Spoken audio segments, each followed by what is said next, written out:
Hey guys, welcome to another Final Cut Pro video. Today's video is a little bit different because it's the first ever collab on the channel and I'm super excited about it. Erik, Dylan and I are going to talk about our favorite supporting apps for Final Cut Pro. But let's first answer the questions that I know you're dying to ask. Yes, there are two Dylans. No, I don't know which one is which. And yes, this is going to be awesome.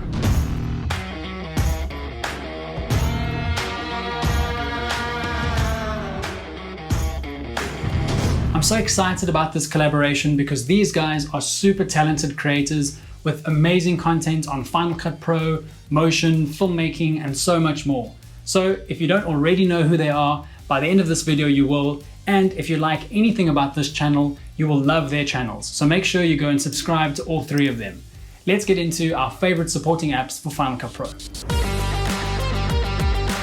Thank you, Brad, for having me on the channel. Congrats on the new baby, by the way. My name is Dylan. My channel is Dylan John, and one of my favorite supporting apps for Final Cut Pro is an app called Library Manager by Arctic Whiteness. It connects all of your Final Cut Pro libraries across all hard drives in one location. It doesn't matter if the hard drive they're on isn't connected, it'll show up. It tells you what amount of your library space is filled with original media, optimized media, proxy media, render media, and even optical flow. The big selling point for me was that with the click of a few buttons, I could delete hundreds of gigabytes of space by going to old or unused libraries, selecting options like optimized media on those libraries, which I can just retranscode later if I need to, and then I can delete all of those transcoded files simultaneously across all those libraries, which seriously has saved me terabytes of storage at times. And like I said, you can just re-render or retranscode those files if you need to edit that project again in that library. It also tells you everything that you have ever exported from that library, and it gives you ability to play it if it's in the same location that you exported it to. On a similar note, you can easily access all of the original media that you have inside your libraries in their original location, which is super handy. It even tells you what media isn't connected or is offline. It allows you to rename, duplicate, or delete libraries, and there's a place you can make some notes on the libraries you have and the projects in them. You can get the free version, which will allow you to see all of your libraries, the media in them, what amount of storage is in them, but the complete pack version, which will allow you to delete media for space, move things around, duplicate libraries, and delete libraries as well, comes out to $37. So much cheaper than a lot of other plugins, and so far I have found it extremely useful. Thanks for watching, guys, and check out my channel if you feel so inclined.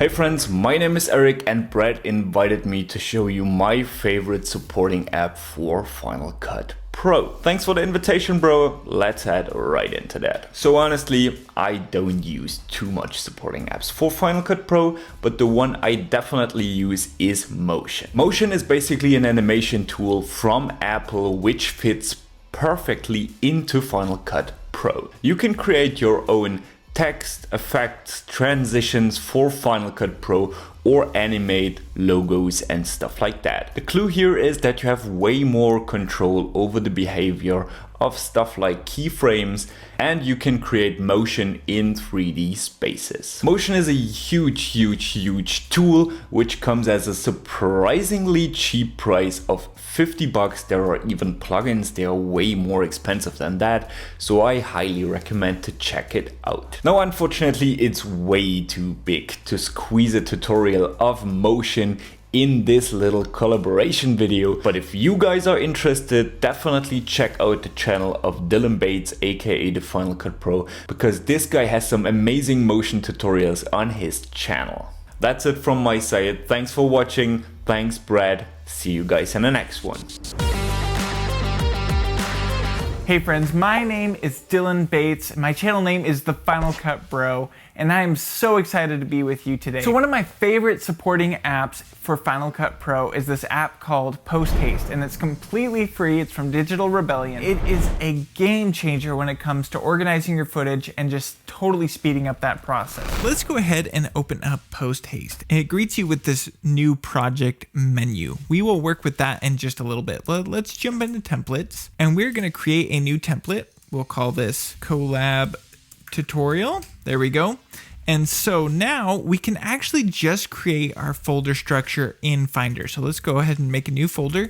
We'll jump in here. You don't need to label that top folder. This is purely just to hold all the other folders that we're going to create. So let's go ahead and make a new folder. So we'll call the first one libraries, audio, footage, exports. You can get as granular as you like. Say if you have VFX or anything, you can create alternate folders for those. And then within each of these folders, we could say cam 1, cam 2, and then you could have like a stock folder. So you can get as granular as you like. You can make music, dialogue, so on and so forth. And then the best part is if we get a empty Final Cut library, I'll do that really quick. Final Cut, file, new library. We'll just save it to the desktop. Doesn't need to have anything in it. We can drag this library into our libraries folder here, and we can rename it with brackets project name. And these brackets are going to tell Posthaste, hey, automatically name this library to whatever we have set within Posthaste. So that's awesome. So now that we've done that, we can just select all these folders we just made,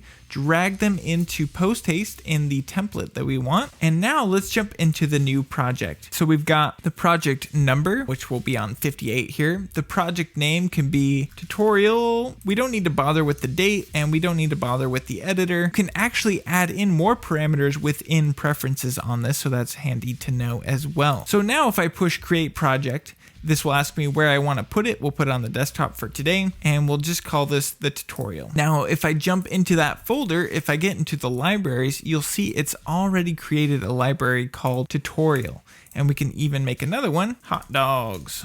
And we'll create this project. It will automatically increase the number by 1 for me, so I don't even need to think about it. Jump into hot dogs library, and boom, we've got a library labeled hot dogs. So that is enough of my ugly mug. I hope this was helpful to you. If it was, make sure you like this video and also consider checking out my channel, The Final Cut Bro.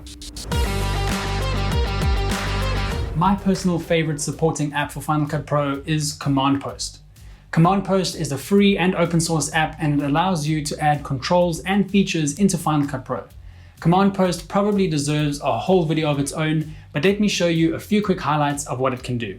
You can enable a scrolling timeline so that your playhead stays in one place and your timeline moves when you play back. You can batch export clips by selecting all of them, selecting the batch export option from the menu, and then you can sit back and relax while Command Post exports each clip individually. You can also add draggable guides to your viewer and, wait for it, movable markers. But by far, my favorite thing about Command Post is the ability to create and customize a virtual touch bar. If you're familiar with the touch bar on the MacBook Pro, it's basically the same thing, but you can create a virtual one that sits on your timeline, and you can customize it with things that you use often. For example, I can add a custom solid with a click of a button. I can add an adjustment layer, a motion blur layer, or even add Gaussian blur to a clip. You can add almost anything to this virtual touch bar, and you can organize everything into separate banks. This is what I have on bank number 1. I can click to go to the next bank, and I can turn my draggable guide on or off, show or hide my title action save zones, and on the next bank I have my Kia and Luma Kia effects. Command Post has a lot to offer, and I'll probably be making a more in-depth video on that in the future. I hope you enjoyed this collab video as much as we all enjoyed making it. Please do go over and check out the other guys' channels as well. They'll also be posting a collab video of their own that you don't want to miss out on. Don't forget to show them some love by subscribing to their channels. I'll leave links to all of them down below. And if you do subscribe, go ahead and leave a comment on their video letting them know that I sent you.